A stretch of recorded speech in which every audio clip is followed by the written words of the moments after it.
आज की इस वीडियो में हम बात करेंगे ओलिगोस्पर्मिया की समस्या से लेके उसके उपचार तक हर किसी के बारे में इन डेप्थ में। और सबसे इंपॉर्टेंट बात जानेंगे होम्योपैथिक में वो कौन सी मेडिसिन है जो आप घर बैठे ले सकते हैं और अपनी ओलिगोस्पर्मिया, लो स्पर्म काउंट या लो मोटिलिटी की समस्या को काबू कर सकते हैं, ठीक कर सकते हैं और एक नॉर्मल जिंदगी, एक स्वस्थ जिंदगी दोबारा जी सकते हैं। नमस्कार, मैं ललित शर्मा स्वागत करता हूं आपका अपने इस वीडियो में, जहां पर आज हम बात करने वाले हैं ओलिगोस्पर्मिया की समस्या के बारे में और सबसे इंपॉर्टेंट उस दवा के बारे में जो इसके ट्रीटमेंट में यूज होती है, होम्योपैथिक मेडिसिन।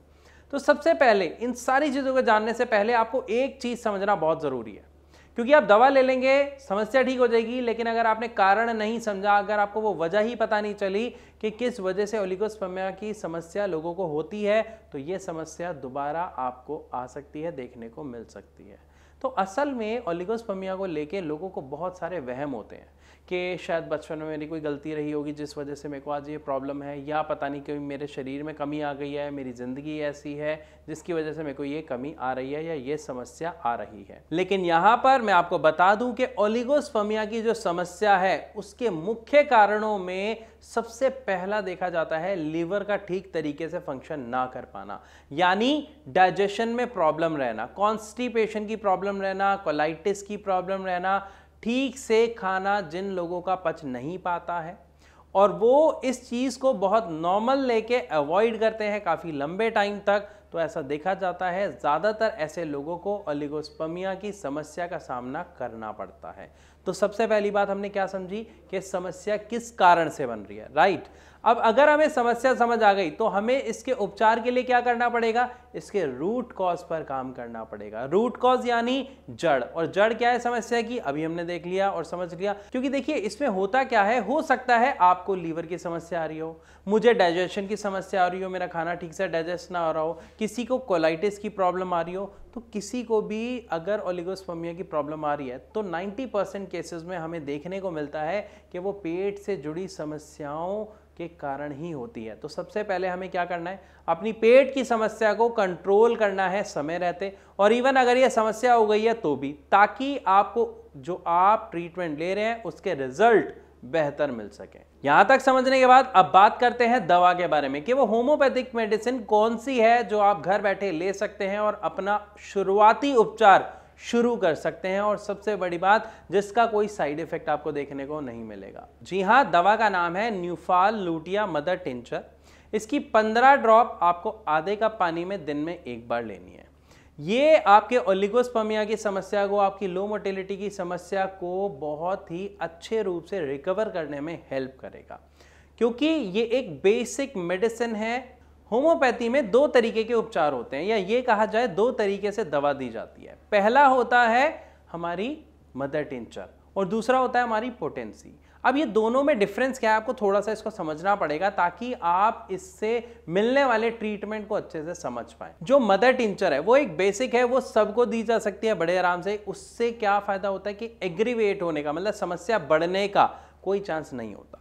लेकिन जो पोटेंसी होता है उसमें क्या होता है, एक पेशेंट की पूरी हिस्ट्री जानी जाती है, समझा जाता है, और उसकी हिस्ट्री के अकॉर्डिंग डॉक्टर्स कस्टमाइज करके वो दवा देते हैं, जिससे उसका जो इफेक्ट है वो काफ़ी ज़्यादा बेहतर होता है और उसका रिजल्ट जो आता है, मतलब आपकी जो समस्या है उसको कंट्रोल करने में बहुत ही अच्छी रिकवरी देखने को मिलती है। तो अगर आप पोटेंसी की तरफ देख रहे हैं तो यहाँ पर आपको एक सही डॉक्टर से राय लेना बहुत ज़रूरी है, उससे ट्रीटमेंट लेना, एडवाइस लेना बहुत ज़रूरी है। इसके लिए आप एक छोटा सा काम कर सकते हैं, नीचे दिए गए नंबर पर भारत होम्योपैथी के डॉक्टर से कंसल्ट कर सकते हैं कि आपकी ये प्रॉब्लम है, आप इसमें क्या लें क्या ना लें, जो भी आपका प्रश्न है।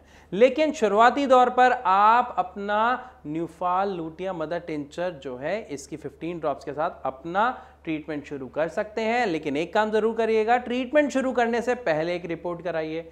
ट्रीटमेंट शुरू करने के लगभग 15 से 20 दिन बाद आप एक और रिपोर्ट कराइए, मतलब स्कैन कराइए अपनी प्रॉब्लम का। जब आप अपनी रिपोर्ट देखेंगे, अगर आपको दोनों में विजिबल चेंजेस दिखाई देते हैं तो एक चीज तो बहुत क्लियर हो गई कि ये दवा आपको फायदा दे रही है। लेकिन यहां पर एक बात मैं आपको बताना चाहूंगा कि जैसे ही आप इस दवा को बंद करेंगे तो हो सकता है कि आपकी प्रॉब्लम फिर से दोबारा आपको आ जाए या और जितनी जो रिकवरी हो रही थी उसमें कमी आ जाए।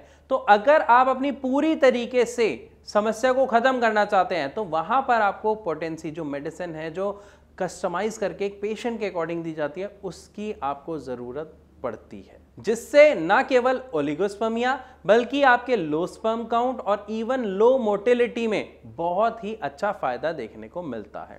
सो आई होप यहां तक आप सबको अच्छे से समझ आया कि जो हमारा ओलिगोस्पर्मिया है, लो स्पर्म काउंट की जो समस्या है, उसमें हमें क्या करना है अगर घर बैठे ही हमें अपना इलाज शुरू करना है तो। लेकिन यहां पर एक चीज और खासकर आप ध्यान रखिए कि आजकल जब हम मॉडर्न साइंस में जब डॉक्टर्स के पास जाते हैं तो हम देखते हैं IVF या फिर IUI सजेस्ट करते हैं, एडवाइस करते हैं। लेकिन यहां पर एक बात का खास ध्यान रखें कि ओलिगोस्पर्मिया कोई इतनी बड़ी समस्या नहीं है, उसका उपचार संभव है, पॉसिबल है। हमारे यानी भारत होम्योपैथी में बहुत सारे ऐसे पेशेंट्स हैं जो अपने ट्रीटमेंट के वक्त जब यहाँ पर आए तो उन्होंने एक बात हमारे डॉक्टर से कही कि सर लास्ट उम्मीद है, वरना हमें तो डॉक्टर्स ने ये एडवाइस किया है, वो एडवाइस किया है। तो हमारे डॉक्टर से सिर्फ सिंपल सी एक बात कही कि आप कोई और ट्रीटमेंट लेने से पहले सिर्फ 1 महीना आप हमारी दवाई का ट्रीटमेंट लें, कंटिन्यू रखें। दवाई शुरू करने से पहले आप रिपोर्ट कराएं और दवाई शुरू करने के लगभग 35 to 40 डेज के बाद एक रिपोर्ट कराएं। अगर आपको उसमें सुधार मिलता है, फर्क लगता है, आपको लगता है कि बहुत ही नॉर्मल से रीजनेबल अमाउंट देके साथ ही एक इफेक्टिव ट्रीटमेंट आपको मिल रहा है, तो आप कंटिन्यू करिएगा, वरना आपकी मर्जी। और आप यकीन मानिए फ्रेंड्स, वो पेशेंट आज बहुत खुश है क्योंकि विदाउट एनी प्रॉब्लम अब वो अपनी लाइफ बिल्कुल नॉर्मल जी रहे हैं और उनकी जो ओलिगोस्पर्मिया की प्रॉब्लम थी वो काफी हद तक खत्म हो चुकी है। लेकिन यहां पर ध्यान रखिएगा, हर पेशेंट में क्या होता है, किसी को रिजल्ट हो सकता है कि 10 दिन में मिल रहा है, किसी को 15 दिन में मिल रहा है और किसी को तो शायद 7 दिन में मिल जाए। It depends person to person. But yes, homeopathic medicine जो जानी जाती है वो जानी जाती है कि इसका कोई साइड इफेक्ट नहीं है और इसके जो रिजल्ट हैं वो बहुत अच्छे हैं। सो आई होप आपको सब कुछ समझ आया होगा। अगर फिर भी कोई डाउट है तो आप कमेंट सेक्शन में लिख के हमसे पूछ सकते हैं। इसी के साथ आपसे चलने की इजाजत चाहूंगा। मिलूंगा अपनी अगली वीडियो में, तब तक के लिए नमस्कार।